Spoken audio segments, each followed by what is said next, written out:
വിരാജിൻ്റെ അമ്മയുടെ കൂടെയാണ് താൻ ഉറങ്ങാൻ കിടന്നത്. ഒരുപാട് കരഞ്ഞതിൻ്റെയും അടികൊണ്ടതിൻ്റെയും ക്ഷീണമാവാം താൻ പെട്ടെന്ന് ഉറങ്ങിയിരുന്നു. അവൾ ഉറങ്ങുന്നത് നോക്കിക്കൊണ്ട് വനജാമ്മ അവളുടെ മുടിയിലൂടെ വിരലോടിച്ചുകൊണ്ടിരുന്നു.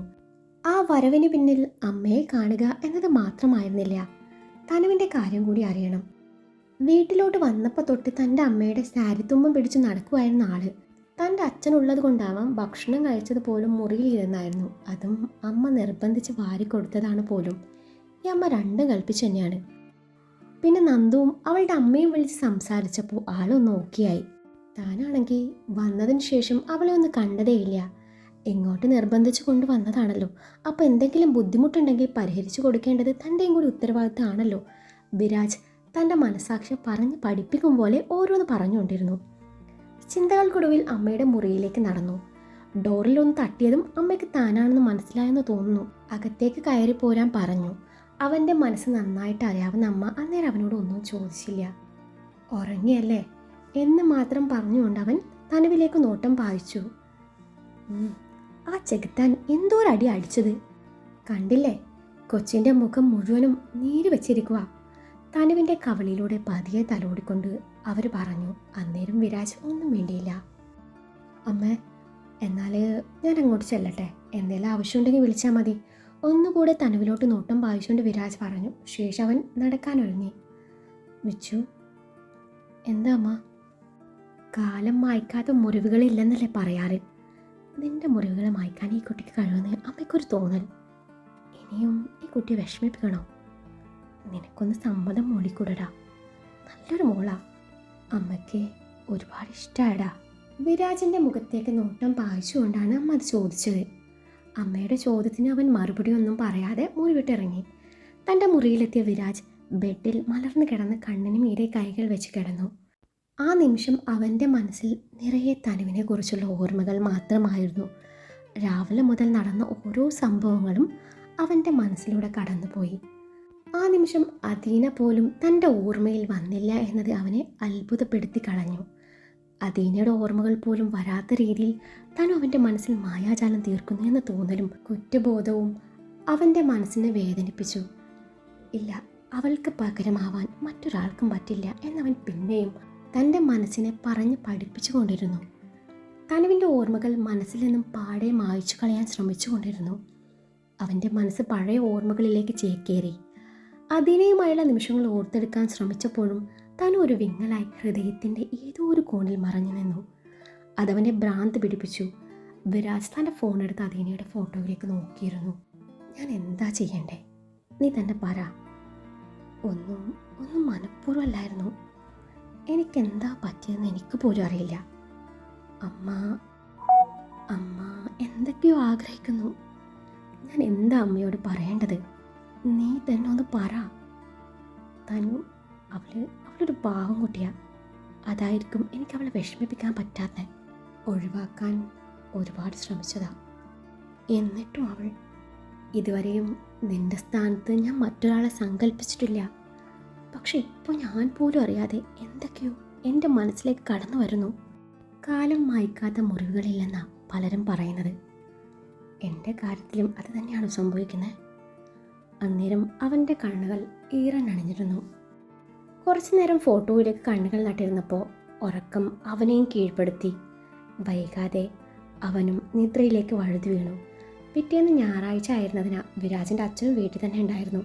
വനജാമ ഇടപെട്ട് തനുവിന് അച്ഛന് മുന്നിലുണ്ടായിരുന്ന ആ അപരിചിത്വം മാറ്റിക്കൊടുത്തു. രണ്ടുപേരുടെയും മനസ്സിൽ അവളിപ്പോൾ ഭാവി മരുമകളാണ്. അങ്ങനെ മൂന്ന് നാല് ദിവസത്തിനുള്ളിൽ തനു ആ വീടുമായി കുറച്ചുകൂടെ ഇണങ്ങി. വിരാജിൻ്റെ കൂടെ തന്നെയായിരുന്നു ആ ദിവസങ്ങളിൽ അവൾ കോളേജിൽ പോയിരുന്നതെങ്കിലും അവനിൽ പ്രത്യേകിച്ച് മാറ്റങ്ങളൊന്നുമില്ലായിരുന്നു. അന്ന് ബുധനാഴ്ച ആയിരുന്നു. അന്നാണ് ആർട്സ് ഡേ ആരംഭിക്കുന്നത്. ഇന്നും നാളെയായിട്ട് 2 ദിവസങ്ങളിലായി പരിപാടി നടക്കും. അത് കഴിഞ്ഞ് വ്യാഴാഴ്ച രാത്രിയാണ് കൃഷ് കൂട്ടുകാർക്ക് വേണ്ടി ബാച്ചിലർ പാർട്ടി അറേഞ്ച് ചെയ്തിട്ടുള്ളത്. ഫ്രൈഡേ ഹൽദിയും രംഗോളിയും ഒരുമിച്ച് നടക്കും. സാറ്റർഡേ സംഗീതമാണ്. ഇരുവരും അന്ന് ഒരുമിച്ച് ചെന്ന് പ്രാർത്ഥിച്ച ശ്രീകൃഷ്ണ ക്ഷേത്രത്തിൽ വെച്ച് ഞായറാഴ്ച രാവിലെ താലികെട്ട്, അത് കഴിഞ്ഞ് റിസപ്ഷൻ. അതിനാൽ കൃഷ്ണൻ നന്ദുവും മാത്രമല്ല അവൻ്റെ ഫ്രണ്ട്സും ആകെ ഒരു എക്സൈറ്റ്മെൻറ്റിലാണ്. അതിനിടയിൽ ഇരുവരും ഒരുമിച്ച് ചെന്ന് കോളേജിലെ ടീച്ചേഴ്സിനടക്കം എല്ലാവരെയും മാരേജിന് ഇൻവൈറ്റ് ചെയ്തു. അന്നേരം ഋഷിനെ പ്രത്യേകം ക്ഷണിക്കാൻ കൃഷ് മറന്നില്ല. എൻ്റെ പൊന്നനിയ, ഇനി എന്നെ ശത്രുവായി കാണല്ലേ. ഞാൻ നന്ദുവിനെ ഒരു ഫ്രണ്ടായിട്ടാണ് കാണുന്നത്. തന്നെയും അതൊക്കെയും തന്നെ ഒന്ന് വാശി കയറ്റാൻ വേണ്ടി ചെയ്തതാ. പക്ഷേ മൂക്കത്താണ് ശുണ്ടിയെന്നേ ഞാൻ അറിഞ്ഞില്ല. Anyway, happy married life in advance. Wishing you A wonderful life together. പിന്നെ എനിക്ക് തൻ്റെ ഒരു സഹായം വേണം. ഋഷിൻ പറഞ്ഞത് കേട്ടപ്പോൾ കൃഷ് എന്തായെന്ന പോലെ ഋഷിനൊന്ന് നോക്കി. അന്നേരം ഋഷിൻ പ്ലെയിൻ പറത്തി കളിക്കുന്ന പെണ്ണിൻ്റെ കാര്യം കൃഷിനോട് പറഞ്ഞു.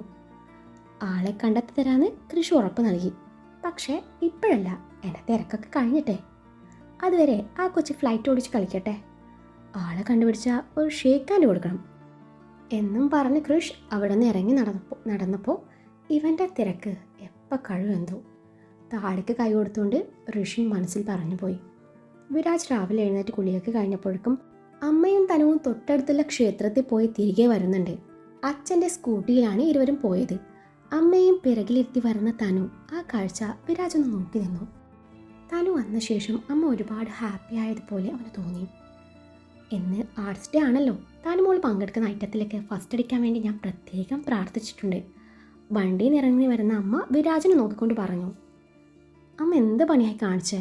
ഇവളെ എൻ്റെ ഡിപ്പാർട്ട്മെൻ്റ് അല്ല, വേറെ ഡിപ്പാർട്ട്മെൻറ്റാണ്. ഇവള് ഫസ്റ്റ് അടിച്ചാൽ ഞങ്ങൾ തോറ്റുപോവില്ലേ? വിരാജ് തനുവിനെ പാളി നോക്കിക്കൊണ്ട് കളിയായി പറഞ്ഞു. നിങ്ങളുടെ ഡിപ്പാർട്ട്മെൻറ്റ് തോറ്റാലും വേണ്ടില്ല, തനുമോൾ ഫസ്റ്റ് അടിക്കണം, അത്രേ ഉള്ളൂ. അതും പറഞ്ഞ് അമ്മ അകത്തേക്ക് നടന്നപ്പോൾ വിരാജിനൊന്ന് പാളി നോക്കി പിന്നാലെ തനുവും നടന്നു. അതിനിടയിൽ അവളൊന്ന് നിന്നു. ശേഷം അവനരികിലേക്ക് തിരിഞ്ഞു നടന്നു. തൻ്റെ കയ്യിലെ ഇലച്ചീന്തിൽ നിന്നും അല്പം ചന്ദനെടുത്ത് അവൻ്റെ നെറ്റിയിലേക്ക് ചാർത്തി കൊടുത്ത് ഒരൊറ്റ ഓട്ടായിരുന്നു. അവളുടെ ആ പ്രവൃത്തി അവനെ ശരിക്കും ഞെട്ടിച്ചു കളഞ്ഞു. ആരെങ്കിലും കണ്ടോ എന്തോ എന്ന പോലെ അവൻ ചുറ്റും നോക്കി. ആരും കണ്ടില്ല എന്ന ആശ്വാസത്തിൽ അവൻ അകത്തേക്ക് നടന്നു. രാജ് കോളേജിൽ പോവാൻ വേണ്ടി റെഡിയായി ഇറങ്ങി. തനു റെഡിയായോ എന്നറിയാൻ വേണ്ടി അമ്മയുടെ മുറിയിലേക്ക് ചെന്നതാണ്. ആ നിമിഷം തന്നെയാണ് തനു മുറിയിൽ നിന്നും ഇറങ്ങി വന്നതും. രണ്ടുപേരുടെയും നെറ്റ് തമ്മിൽ കൂട്ടിയിടിച്ചതും തനു പേടിയോടെ അവൻ്റെ മുഖത്തേക്ക് നോക്കിയപ്പോൾ നെറ്റി ഒഴിഞ്ഞുകൊണ്ട് അവൻ അവളെ കൂർപ്പിച്ചു നോക്കി. സോറി, ഞാൻ കണ്ടില്ലായിരുന്നു, അവൾ തൻ്റെ നെറ്റി ഒഴിഞ്ഞുകൊണ്ട് പറഞ്ഞു. മുഖത്ത് 2 ഉണ്ട കണ്ണുണ്ടല്ലോ, അത് പിന്നെ എന്തോന്നിനാ അവിടെ ഫിറ്റ് ചെയ്തേ? വിരാജിൽ പതിവ് ഗൗരവം. അവിടെ ഉണ്ടല്ലോ ഈ പറഞ്ഞ 2 കണ്ണ്, അത് പിന്നെന്തിനാ? താൻ പതിയെ പറഞ്ഞതാണേലും അവൻ വ്യക്തമായി കേട്ടിരുന്നു. എന്തെങ്കിലും പറഞ്ഞായിരുന്നോ? ഇനി ശ്രദ്ധിച്ചോളാന്ന് പറഞ്ഞതാ. അവൻ്റെ കടുപ്പിച്ചുള്ള ചോദ്യം കേട്ട് അവൾ പറഞ്ഞപ്പിച്ചു. എന്നാ പെട്ടെന്നിറങ്ങ്, ഇനോഗ്രേഷന് മുൻപായി എത്താനുള്ളതാ എന്നും പറഞ്ഞ് വിരാജ് നടന്നതും പിന്നാലെ തനുവും നടന്നു. പരിപാടിയുടെ ഉദ്ഘാടന ചടങ്ങുകളൊക്കെയും കഴിഞ്ഞു. വിദ്യാർത്ഥികളുടെ കലാപരിപാടികൾ ആരംഭിച്ചു. നിലവിൽ സ്റ്റേജിൽ ലൈറ്റ് മ്യൂസിക്കാണ് അരങ്ങേറുന്നത്. അടുത്ത ചെസ് നമ്പർ വിളിച്ചതും തന് സ്റ്റേജിലേക്ക് കയറി വന്നപ്പോൾ കാണികളുടെ കൂട്ടത്തിൽ ഏറ്റവും മുൻപന്തിയിൽ ഇരുന്നുകൊണ്ട് നന്ദു അവളെ കൈയടിപ്പിച്ച് പ്രോത്സാഹിപ്പിക്കുന്നുണ്ട്. തനുവിൻ്റെ ലൈറ്റ് മ്യൂസിക് നടക്കുന്നുണ്ടെന്ന് അറിഞ്ഞിട്ട് തന്നെയാണ് വിരാജും കൃഷും ബാക്കി അവരുടെ ഫ്രണ്ട്സ് എല്ലാവരും അങ്ങോട്ട് വന്നത്. കൃഷ്, ആഡിസ്, ദിവിൻ ഇവർ 3 പേരും നന്ദുവിനരികിൽ വന്നിരുന്നു. ശേഷം തനുവിൻ്റെ പാട്ട് ആസ്വദിക്കാൻ തുടങ്ങി. കാരണം തനു അവരുടെ ഡിപ്പാർട്ട്മെൻ്റ് ആണല്ലോ. മറുവശത്ത് വിരാജ്, അലോക്, ധ്രുവ്, ധ്യാൻ, ശരൺ ഇവരുണ്ട്. വിരാജ് തനുവിൻ്റെ പാട്ട് നന്നായിട്ട് എൻജോയ് ചെയ്യുന്നത് കണ്ടതും അലോക് അവനെ നോക്കി പേടിപ്പിച്ചു. തനു ആണെങ്കിൽ വിരാജിലോട്ട് നോട്ടം എത്താതിരിക്കാൻ പ്രത്യേകം ശ്രദ്ധിക്കുന്നുണ്ട്.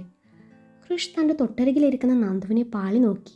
അവളാണെങ്കിൽ അവൻ വന്നതുപോലും അറിയാതെ തനുവിൻ്റെ പാട്ടിൽ ലയിച്ചിരിപ്പാണ്. അവൻ അവളുടെ കാതോരം ചെറുതായി ഊതിയതും നന്ദു ഒരുതരം ഞെട്ടലോടെ തിരിഞ്ഞു നോക്കി. തൊട്ടരികിൽ കൃഷ്ണ കണ്ടതും അവളുടെ മുഖത്ത് വെപ്രാളം ഒന്നാണ് ഓക്കിയും വിരിയുന്നത് അവൻ ശ്രദ്ധിച്ചു. അവൾ പിന്നെയും തനുവിലോട്ട് നോട്ടം പായിച്ചു. എല്ലാവരുടെയും മുന്നിൽ വെച്ച് അവൻ തന്നെ തൊട്ടുരുമ്മിരിക്കുന്നത് കണ്ടപ്പോൾ അവൾക്കെന്തോ വല്ലായ്മ തോന്നി. ഭവതി ഇവിടെ ഇരുന്ന് കൈയടിച്ച് പ്രോത്സാഹിപ്പിക്കാൻ മാത്രമേ ഉള്ളൂ, ഒന്നിനും പേര് കൊടുത്തില്ല? കൃഷ്ണ നന്ദുവിന് കേൾക്കാൻ പാകത്തിൽ ചോദിച്ചു. ഓ, ഞാൻ എന്തോന്ന് പേര് കൊടുക്കാൻ, എനിക്കതിന് കഴിവുകളൊന്നുമില്ലല്ലോ. അവൻ്റെ മുഖത്ത് നോക്കാതെയാണ് അവളത് പറഞ്ഞത്. ആണല്ലേ, ഞാനേ ഫൈൻ ആർട്സ് സെക്രട്ടറിയുടെ കയ്യിലെ പ്രോഗ്രാമിൻ്റെ പാർട്ടിസിപ്പൻസ് നെയിം ലിസ്റ്റ് കണ്ടായിരുന്നു. Spandana first year BBA, mono act, Kathaprasangam, group song, folk dance, single and group, Thiruvathira, Bharatanatyam, Mohiniyattam, Oppana. ഇതൊക്കെ ആരാ? കൃഷ് ഒരേ ഈണത്തിൽ ചോദിച്ചു. ആരാ? അവളും അതേ താളത്തിൽ തിരിച്ചു ചോദിച്ചു. അപ്പോൾ നീയല്ല? ഞാനും അല്ല, അവൾ ചുമൽ കൂച്ചി. ശരി, അല്ലെങ്കിൽ അല്ല, എന്തായാലും ഞാൻ ആ സ്പന്ദനയുടെ മോണ ആക്റ്റും മിമിക്രിയും കണ്ടിട്ടേ പോണുള്ളൂ. മിമിക്രി അല്ല, കഥാപ്രസംഗം, അവൾ ചിനുങ്ങിക്കൊണ്ട് പറഞ്ഞു. ആ, കഥാപ്രസംഗം, അതൊക്കെ കണ്ടിട്ടേ പോണുള്ളൂ, അത്രേ ഉള്ളൂ. കുറേ നാളായി മനസ്സ് തുറന്നൊന്ന് ചിരിച്ചിട്ട്. ഞാനിന്ന് ചിരിച്ച് മരിക്കും. കൃഷ് അവളെ ദേഷ്യം പിടിപ്പിച്ചു. പോടാ തെണ്ടി. തെണ്ടി നിന്റെ അച്ഛൻ. അന്നേരം നന്ദു അവനെ നോക്കി പേടിപ്പിച്ചു. ഇങ്ങനെ നോക്കല്ലേ, എൻ്റെ കൺട്രോൾ പോട്ടോ. അവളെ വല്ലാത്ത ഭാവത്തിൽ നോക്കിക്കൊണ്ട് കൃഷ് പതിയെ പറഞ്ഞു. അല്ല, ചെയർമാൻ ഒന്നിനും പങ്കെടുത്തില്ലാവോ? നന്ദു തിരിച്ചു ചോദിച്ചു. ഓ, എനിക്കതിന് നിന്നെപ്പോലെ കലാവാസനയൊന്നും ഇല്ലല്ലോ നന്ദൂട്ടാ. അപ്പോഴേക്കും തനുവിൻ്റെ പാട്ട് കഴിഞ്ഞിരുന്നു. വിരാജ് കൈയടിക്കുന്നത് കണ്ടതും അലോകും ധ്രുവും അവൻ്റെ കൈ പിടിച്ചു വെച്ചു. എടാ, അവള് ഡിപ്പാർട്ട്മെൻറ്റ് വേറെയാടാ. അതിനെന്താ, നല്ലത് കണ്ട നല്ലതെന്ന് പറയണം. ഞാൻ അങ്ങനെയാ, വിരാജ് ഇരുവരെയും നോക്കി പറഞ്ഞു. മനസ്സിലായി, നിന്റെ ചാട്ടം എങ്ങോട്ടാണെന്നേ മനസ്സിലാവുന്നുണ്ട്, അലോക് പ്രത്യേക ഇനത്തെ പറഞ്ഞു. അന്നേരം നേരത്തെ നടന്ന മത്സരങ്ങളുടെ ഫലം പ്രഖ്യാപിക്കാനെന്ന് പറഞ്ഞ് അനൗൺസ് വന്നു. ആ നിമിഷം അവിടെ നിശബ്ദത പരന്നു. 2 ദിവസം മുൻപ് നടന്ന ഓഫ് സ്റ്റേജ് ഐറ്റങ്ങളുടെ റിസൾട്ടായിരുന്നു ആദ്യം പ്രഖ്യാപിച്ചത്. Essay writing Malayalam, English, Hindi, Samskritam Viraj തൂക്കിയപ്പോൾ BSc കാരിൽ നിന്നും ആർപ്പ് വിളികൾ ഉയർന്നു. എന്നാൽ അടുത്ത നിമിഷം short story Malayalam, English, Hindi, poetry Malayalam, English, അങ്ങ് മൊത്തത്തിൽ കൃഷി തൂക്കി. അന്നേരം കൊമേഴ്സുകാർ ആഹ്ലാദം പ്രകടിപ്പിച്ചു. കൃഷിൻ്റെ പേര് കേട്ടതും നന്ദു അവനൊന്ന് നോക്കി. അന്നേരം അവൻ ഇതൊക്കെ എന്ത് എന്ന പോലെ ആറ്റിറ്റ്യൂഡ് ഇട്ട് നിൽപ്പുണ്ട്. ഇത് പിന്നെ മെൻവാസന ആയിരിക്കുമല്ലേ? നന്ദുവിൻ്റെ പറച്ചിൽ കേട്ട് അവൻ്റെ മുഖത്ത് പതിവ് കള്ളച്ചിരി വിരിഞ്ഞു. ഹ്യൂസ് വിരാജ് കൊണ്ടുപോയപ്പോൾ ഡിബേറ്റിൽ കൃഷിയും പിള്ളേരും തിരിച്ചു പിടിച്ചു. ഡ്രോയിങ്സ് ദിവനായിരുന്നു താരമായത്. അത് കഴിഞ്ഞ് പദ്യം ചൊല്ലൽ, മലയാളം, മാപ്പിളപ്പാട്ട്, ശാസ്ത്രീയ സംഗീതം, ലൈറ്റ് മ്യൂസിക് എന്നതിൻ്റെയൊക്കെയും ഫലപ്രഖ്യാപനം നടന്നു. തനുവിനായിരുന്നു 1ാം സ്ഥാനം. അത് നമ്മുടെ കൊമേഴ്സ് പിള്ളേർ ആഘോഷിച്ചു. ആൺപിള്ളേരുടെ ഈ ഐറ്റംസൊക്കെയും മറ്റ് ഡിപ്പാർട്ട്മെൻറ്റ് കൊണ്ടുപോയി. പിന്നെ നടന്നത് പെൺകുട്ടികളുടെ മോണോ ആക്റ്റാണ്. നന്ദുവിൻ്റെ പ്രകടനം കാണാൻ കൃഷ് മുൻപന്തിയിൽ തന്നെയുണ്ട്. കൃഷ് തൻ്റെ മുന്നിൽ നിൽക്കുന്നു എന്ന കാര്യം ഓർക്കുക പോലും ചെയ്യാതെ നന്ദു സ്റ്റേജിൽ കിടന്ന് ആറാടുകയാണ്. പുതുതലമുറയെ ആസ്പദമാക്കിയുള്ള ഒരു ടോപ്പിക്കായിരുന്നു നന്ദു തിരഞ്ഞെടുത്തത്. അവളുടെ പ്രകടനം കണ്ട് കൃഷ് കണ്ണും തള്ളിയിരിപ്പാണ്. അന്ന് ക്യൂട്ട്നെസ് ഇട്ട് വെറുപ്പിച്ച പെണ്ണ് തന്നെയാണോ ഏകാഭിനയം കൊണ്ടും ഭാവാഭിനയം കൊണ്ടും വേദി കീഴടക്കിയതെന്ന് കൃഷ് ചിന്തിച്ചു. അവളുടെ മോണോ ആക്ട് മത്സരം കഴിഞ്ഞതും ആദ്യം കൈയടിച്ചത് കൃഷ് ആയിരുന്നു. അത് കഴിഞ്ഞുള്ള കഥാപ്രസംഗവും അവൾ തകർത്തു കളഞ്ഞു. പിന്നീട് ആൺപിള്ളേരുടെ പ്രസംഗ മത്സരമാണ് നടന്നത്. പഴയ ചെയർമാനും പുതിയ ചെയർമാനും ഇഞ്ചോടിഞ്ച് പോരാടി. സ്പീച്ചിൽ അവരെ വെല്ലാൻ ആ കോളേജിൽ മറ്റാരും ഇല്ലതാനും. മലയാള പ്രസംഗത്തിൽ കൃഷ്ണായിരുന്നു 1ാം സ്ഥാനം. എന്നാൽ ഇംഗ്ലീഷ് പ്രസംഗം വിരാജങ്ങ് കൊണ്ടുപോയി. അങ്ങനെ അന്നത്തെ ദിവസം കടന്നുപോയി. പിറ്റേ ദിവസം ഡാൻസ്, ഡ്രാമ, സ്കിറ്റ് ഇതൊക്കെയായിരുന്നു. അന്ന് നന്ദുവിൻ്റെ ഡേ ആയിരുന്നു. Folk dance, solo and group, Mohiniyattam, Bharatanatyam, Thiruvathira, Oppana, അങ്ങനെ മത്സരിച്ച എല്ലാത്തിലും അവൾ 1ാം സ്ഥാനം നേടി. കൊമേഴ്സ് ഡിപ്പാർട്ട്മെൻറ്റിൻ്റെ അഭിമാനമായി. ഒപ്പനയിൽ നന്ദു മണവാട്ടിയായിരുന്നു. അന്നേരം മണവാട്ടിയെ നോക്കിയിരുന്ന് മണവാളൻ അവിടെ സ്വപ്നം കാണുകയായിരുന്നു. ബാക്കിയുള്ള മത്സരങ്ങളൊക്കെ അതിൻ്റെ മുറ പോലെ നടന്നു. മത്സരങ്ങൾ അവസാനിക്കാറായതും കൊമേഴ്സ് ഡിപ്പാർട്ട്മെൻറ്റും ഇഞ്ചോടിഞ്ച് പോരാടുകയാണ്. ഫലപ്രഖ്യാപനത്തിന് മുൻപായിട്ടാണ് നമ്മുടെ പിള്ളേരുടെ നാടകം നടക്കുന്നത്. അങ്ങനെ മേക്കപ്പൊക്കെ ചെയ്ത് പുറത്തിറങ്ങിയ വിരാജിന് മുന്നിൽ തനു ചെന്ന് പെടുകയായിരുന്നു. അവനെ കണ്ടതും അവളിൽ വെപ്രാളം നിറഞ്ഞു. വിരാജിന്റെ മുഖത്ത് നോക്കാതെ തനു നടക്കാനൊരുങ്ങിയപ്പോൾ തനുവിൻ്റെ കയ്യിൽ അവൻ്റെ പിടി വീണിരുന്നു. തനു ഒന്ന് തിരിഞ്ഞു നോക്കി. നിനക്ക് ടെൻഷനുണ്ടോ? വിരാജിന്റെ ചോദ്യം കേട്ട് അവൾ ഉണ്ടെന്നോ ഇല്ലെന്നോ പറഞ്ഞില്ല. എന്തിനാ ടെൻഷൻ? മുന്നിൽ നിൽക്കുന്നത് ഞാനാണെന്ന് ഓർക്കേ വേണ്ട. അന്നേരം തനു തലയണക്കി. എന്നാ പോയിക്കോ. എന്നിട്ടും തനു പോവാഞ്ഞത് കണ്ടപ്പോൾ അവൻ എന്താ എന്ന പോലെ നോക്കി. അപ്പോഴാണ് താൻ അവളുടെ കയ്യിൽ നിന്നുള്ള പിടി വിട്ടിട്ടില്ല എന്നവന് മനസ്സിലാകുന്നത്. അവളോട് ഒരു സോറി പറഞ്ഞുകൊണ്ട് കൈ പിൻവലിച്ചതും താൻ സ്റ്റേജിനരികിലേക്ക് നടന്നു. ആ നിമിഷം അവളുടെ ചുണ്ടിൽ ഒരു പുഞ്ചിരി വിരിഞ്ഞു. അവളുടെ പോക്ക് നോക്കി നിന്നപ്പോൾ പിറകിൽ നിന്നും അവൻ്റെ ഫ്രണ്ട്സ് ഞങ്ങളൊന്നും കണ്ടില്ലേ എന്ന് പറഞ്ഞ് ചുമയ്ക്കാൻ തുടങ്ങി. പിള്ളേരൊക്കെ മേക്കപ്പ് ചെയ്ത് റെഡിയായി വന്നപ്പോൾ ഡയറക്ടറും അസിസ്റ്റൻ്റ് ഡയറക്ടറും സ്റ്റേജിൻ്റെ സൈഡിൽ നിൽപ്പുണ്ട്. അങ്ങനെ നാടകത്തിൻ്റെ സമയമായതും കർട്ടൻ ഉയർന്നു. ആദ്യം നായികയുടെയും നായകൻ്റെയും എൻട്രി ആയിരുന്നു. ആദ്യത്തെ ആ എൻട്രി തൊട്ട് അവസാനം ഇരുവരും പ്രണയം പൂവണിഞ്ഞ് ഒരുമിക്കുന്നത് വരെയും രണ്ടുപേരും അങ്ങ് ജീവിക്കുകയായിരുന്നു. ഏതോ നിർവൃതിയാലെ ഇരുവരും പുണർന്നു നിൽക്കുന്നതോടുകൂടി നാടകത്തിന്റെ തിരശീല വീഴുകയാണ്. ആ നിമിഷം തനുവിന്റെ ഹൃദയം ഉച്ചത്തിൽ മിടിക്കുന്നത് വിരാജ് തിരിച്ചറിഞ്ഞു. കർട്ടൻ വീണതും സ്വബോധത്തിലേക്ക് വന്ന വിരാജും തനുവും പരസ്പരം അകന്നു മാറി. കൃഷ് ഓടിച്ചെന്ന് വിരാജിനെ ഇറുകെ പുണർന്നു. ഒരു ഷോർട്ട് ഫിലിം കണ്ട പ്രതീതിയായിരുന്നു എല്ലാവരിലും. നാടകത്തെക്കുറിച്ച് എല്ലാവർക്കും നല്ല അഭിപ്രായമായിരുന്നു. അഭിനേതാക്കൾക്ക് പുറമെ ഇതിനു പിന്നിൽ പ്രവർത്തിച്ച കൃഷ്ണയും എല്ലാവരും അഭിനന്ദിച്ചു. മത്സരമായിട്ടല്ലാഞ്ഞിട്ടും ഈ നാടകത്തിൽ അഭിനയിച്ച വിരാജിനെയും തനുവിനെയും ബെസ്റ്റ് പെയറായി സെലക്ട് ചെയ്യുകയും ചെയ്തു. ഒടുവിൽ അവസാന ഫലം പ്രഖ്യാപിച്ചപ്പോൾ വെറും ചുരുങ്ങിയ പോയിന്റുകൾക്ക് കൊമേഴ്സ് ഡിപ്പാർട്ട്മെന്റ് കിരീടം ചൂടിയപ്പോൾ നന്ദുവും തനുവും പരസ്പരം കെട്ടിപ്പിടിച്ച് ആഹ്ലാദം പ്രകടിപ്പിച്ചു. തൊട്ടരികിൽ നിന്ന് വിരാജ് അവളെ തന്നെ നോക്കി നിൽക്കുന്നുണ്ടെന്ന് മനസ്സിലായതും അവൾ അവനെ നോക്കി നന്നായിട്ടൊന്ന് ഇളിച്ചു കാണിച്ചു. പിന്നീട് ആഹ്ലാദ പ്രകടനവും ഫോട്ടോ എടുപ്പും ആഘോഷവും കഴിഞ്ഞ് കൃഷും നന്ദവും എല്ലാവരെയും ഒന്നുകൂടെ മാരേജിന് ഇൻവൈറ്റ് ചെയ്ത് എല്ലാവരോടും യാത്ര പറഞ്ഞ് പുറത്തിറങ്ങിയപ്പോൾ കൃഷിൻ്റെ ക്ലാസ്സിലെ പിള്ളേർ റോസ് പെറ്റൽസ് ബ്ലാസ്റ്റ് കൊണ്ട് ഇരുവർക്കും ഒരു സർപ്രൈസ് വിഷ് ഒരുക്കിയിരുന്നു. ഒപ്പം ഇരുവരും ഒരുമിച്ച് നിൽക്കുന്ന ഒരു ഫോട്ടോയും ഹാപ്പി മാരീഡ് ലൈഫ് എന്നുകൂടി ഒരു LED സ്ക്രീനിൽ തെളിഞ്ഞതും രണ്ടുപേരും ശരിക്കും സർപ്രൈസ് ആയിരുന്നു. എല്ലാവരോടും നന്ദി പറഞ്ഞ് കൃഷും നന്ദവും യാത്രയായതിന് പിന്നാലെ ബാക്കിയുള്ളവരും അവിടെ നിന്ന് തിരിച്ചു. കൃഷും നന്ദവും നേരെ ചെന്നത് ഏതൻസിലേക്കാണ്. തൻ്റെ കൂട്ടുകാർക്കുള്ള പാർട്ടി ഒരുങ്ങുന്നത് അവിടെയാണ്. അവിടെ ആകുമ്പോൾ എല്ലാവർക്കും വരാനും എളുപ്പമാണല്ലോ എന്ന് കരുതി കൃഷും നന്ദവും അങ്ങോട്ട് വരുമ്പോൾ കാതറിനും സണ്ണി ചായനും എല്ലാം റെഡിയാക്കിയിരുന്നു. മുറ്റത്തെ ഡെക്കറേഷൻസും കൃഷ്ണനും നന്ദനും ഒരുപാട് ഇഷ്ടമായി. നല്ലൊരു ഇവൻറ്റ് മാനേജ്മെൻറ്റ് ടീമിനെ ആയിരുന്നു ഫംഗ്ഷൻ ഏൽപ്പിച്ചിരുന്നത്. അതുകൊണ്ട് ഒന്നിനെക്കുറിച്ചും അവർക്ക് ടെൻഷനില്ലായിരുന്നു. വിരാജും തനുവും പരിപാടിക്ക് വരാൻ വേണ്ടിയുള്ള ഒരുക്കത്തിലാണ്. വൈറ്റ് ഷർട്ടും ഗ്രീൻ പാൻറ്റും ആയിരുന്നു ആൺപിള്ളേരുടെ ഔട്ട്ഫിറ്റ്. പെൺപിള്ളേർക്ക് പ്രത്യേകിച്ച് കളർ കോഡൊന്നുമില്ലായിരുന്നു. എന്നാലും വിരാജിൻ്റെ പാൻറ്റിന് മാച്ചാവുന്ന സാരി വനജാമ തനുവിന് വേണ്ടി സെലക്ട് ചെയ്തിരുന്നു. സാരി ഉടുപ്പിച്ച് കൊടുത്തത് അമ്മ തന്നെയായിരുന്നു. ആദ്യമായി തനുവിനെ സാരിയിൽ കണ്ടതുകൊണ്ടാവാം വിരാജ് മതിമറന്ന് അവളെ നോക്കിയിരുന്നു. ഒടുവിൽ തല കുഴഞ്ഞു നോട്ടം മാറ്റിക്കളഞ്ഞു. അവനില്ലാത്ത ഗൗരവം മുഖത്ത് വരുത്തി വണ്ടിക്കരികിലേക്ക് നടക്കുമ്പോൾ അച്ഛനോടും അമ്മയോടും യാത്ര പറഞ്ഞു തനുവും പിന്നാലെ നടന്നു. വിരാജിലുണ്ടായ മാറ്റം കണ്ട് അച്ഛനും അമ്മയും ഒരുപാട് സന്തോഷിച്ചു. വിരാജിൻ്റെ വീട്ടിൽ നിന്നും ഏതൻസിലേക്ക് അരമണിക്കൂറോളം യാത്രയുണ്ടായിരുന്നു. യാത്രയിലുടനീളം ഇരുവർക്കിടയിൽ മൗനം മാത്രമായിരുന്നു. അന്നേരത്തെ ആ മൗനത്തിന് വല്ലാത്തൊരു ഭംഗിയായിരുന്നെന്ന് ഇരുവർക്കും തോന്നിപ്പോയി. രാത്രി 7 മണിയോടെ കൃഷ്ണൻ്റെ അടുത്ത കൂട്ടുകാരെല്ലാവരും ഫംഗ്ഷൻ എത്തിയിരുന്നു. അപ്പോഴേക്കും നന്ദവും കൃഷും റെഡിയായി പുറത്തിറങ്ങി വന്നു. ബേജ് കളർ പാൻറ്റും വൈറ്റ് ഷർട്ടും ആയിരുന്നു കൃഷിൻ്റെ outfit. Beige and golden colour മിക്സായ സാരി ആയിരുന്നു നന്ദുവിൻ്റെ വേഷം. സാരി ഉടുത്ത് സ്റ്റെയർ ഇറങ്ങാൻ നന്ദുവിന് ബുദ്ധിമുട്ടാണെന്ന് കരുതിയതുകൊണ്ടാണ് കൃഷ്ണ നന്ദുവിനെയും കൈകളിൽ കോരിയെടുത്ത് താഴേക്കിറങ്ങുന്നത്. ബലൂൺ ബ്ലാസ്റ്റ് എൻട്രിയോടെ ഇരുവർക്കും വരവേൽപ്പ് നൽകി. നന്ദുവിൻ്റെയും കൃഷിൻ്റെയും ഒരു അടിപൊളി റൊമാൻറ്റിക് ഡാൻസോടുകൂടി പരിപാടിക്ക് തുടക്കം കുറിച്ചപ്പോൾ ബാക്ക്ഗ്രൗണ്ടിൽ കാതറിൻ്റെ വയലിൻ നാദം മുഴങ്ങി. നന്ദുവിൻ്റെയും കൃഷിൻ്റെയും സ്വന്തം കാതറിൻ ആൻറ്റിയും സണ്ണി ചായനും പിള്ളേർക്കൊപ്പം ആഘോഷരാവിൽ പങ്കുചേർന്നു.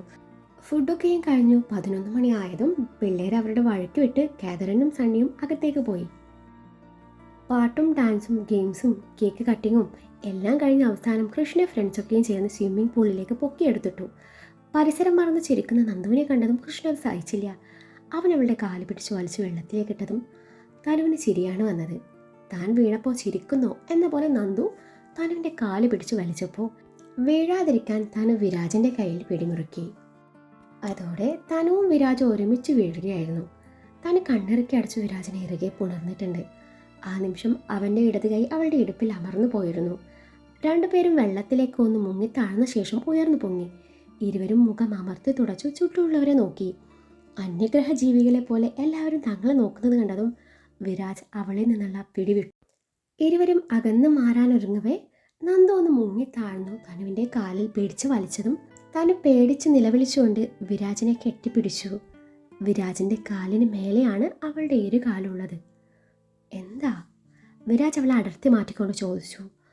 അത് എൻ്റെ കാലിൽ എന്തോ ഞണ്ടാണെന്ന് തോന്നുന്നു, തനു നേരിയ ഭയത്തോടെ പറഞ്ഞു. അന്നേരം വിരാജ് നന്ദുവിലേക്ക് നോട്ടം പായിച്ചപ്പോൾ നന്ദു ഒന്നും അറിയാത്ത പോലെ നക്ഷത്രം എണ്ണി കളിക്കുന്നുണ്ട്. പിന്നെ സ്വിമ്മിംഗ് പൂളിലാണല്ലോ ഞണ്ട്, വിരാജ് പുച്ഛിച്ചു.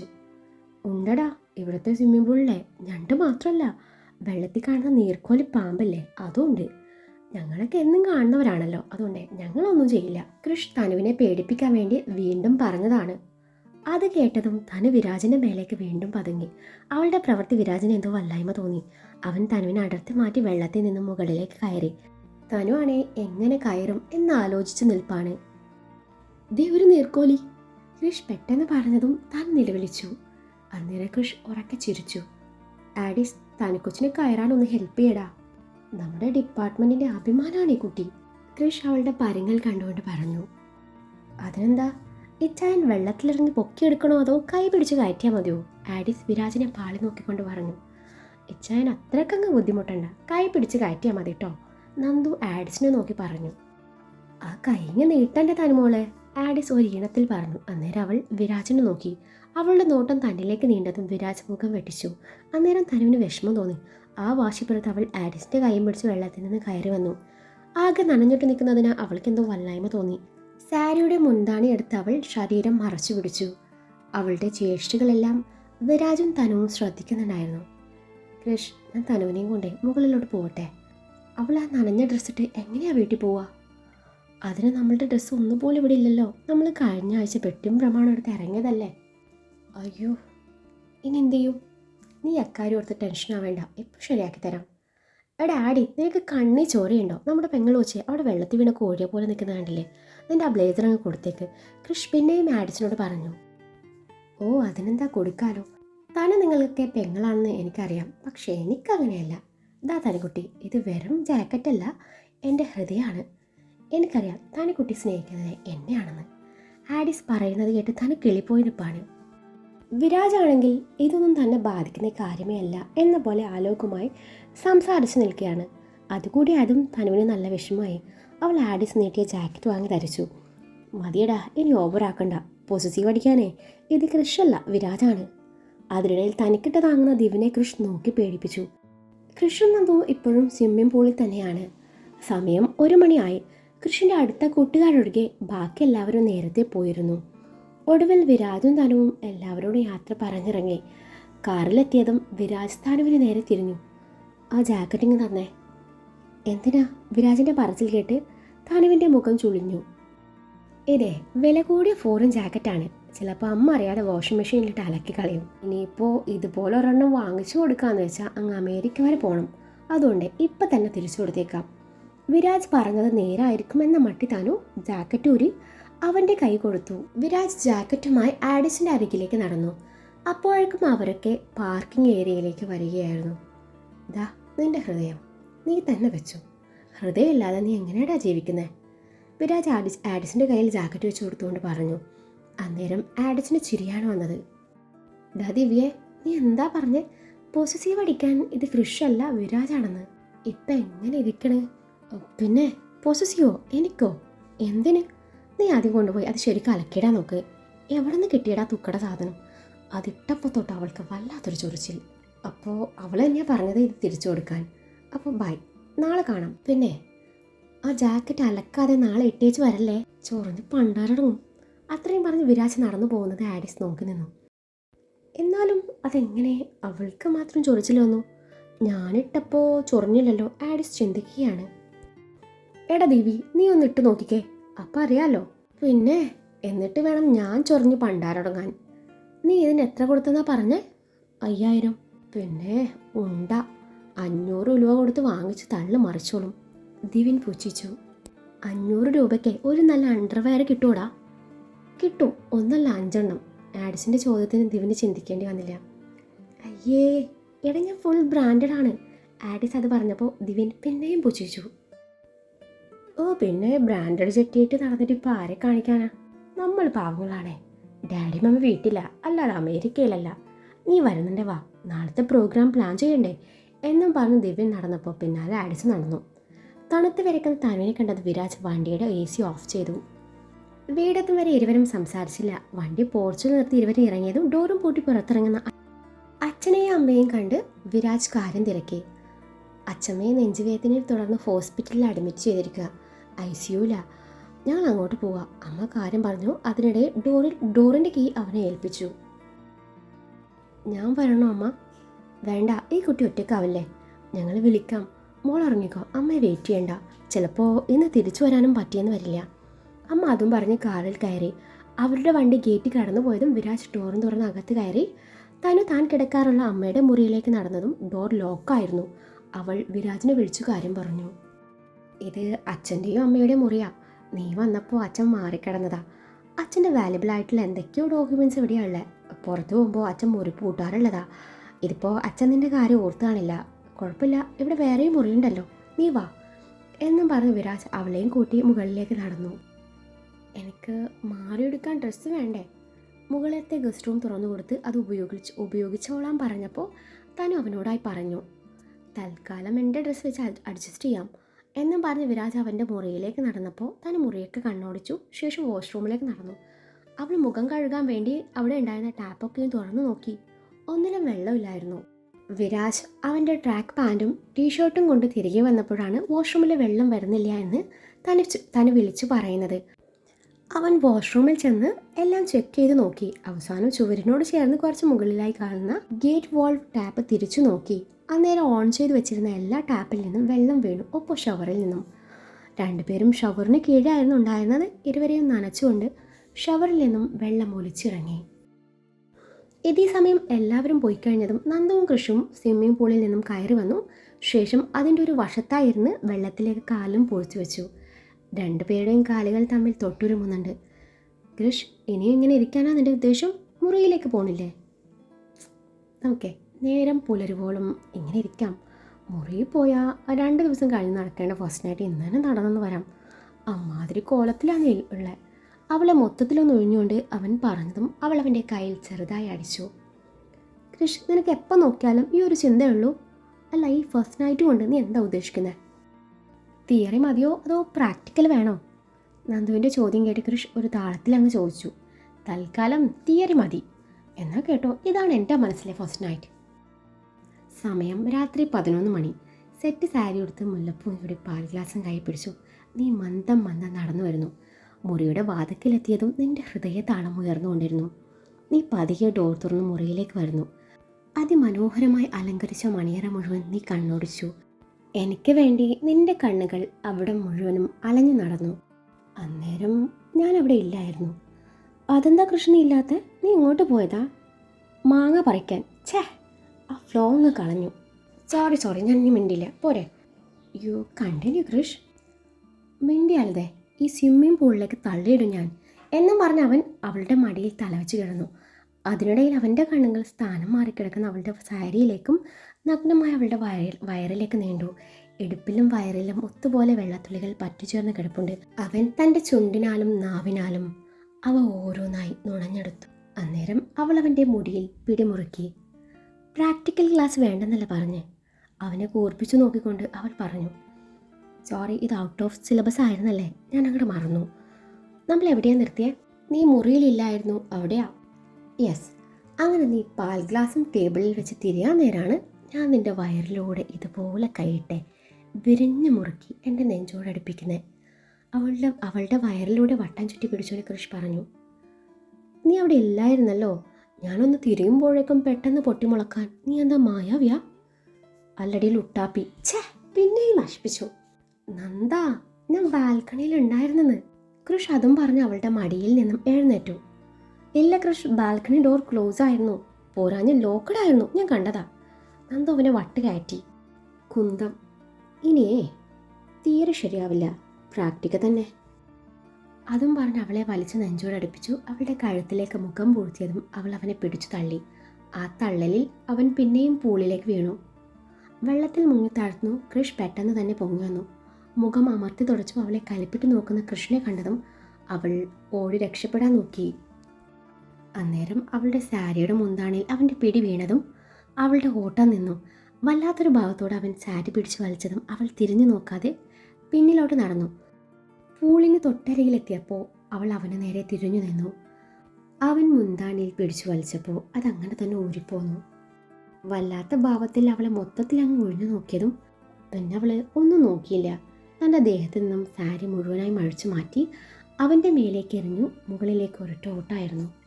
അവളെ പിടിക്കാനായി പിന്നാലെ അവൻ ഓടി. ഇതേ സമയം വിരാജിൻ്റെ വീടിൻ്റെ പിറകിലെ മതിൽ ചാടി ആരോ അകത്തേക്ക് കടക്കാനുള്ള വഴി നോക്കുകയായിരുന്നു.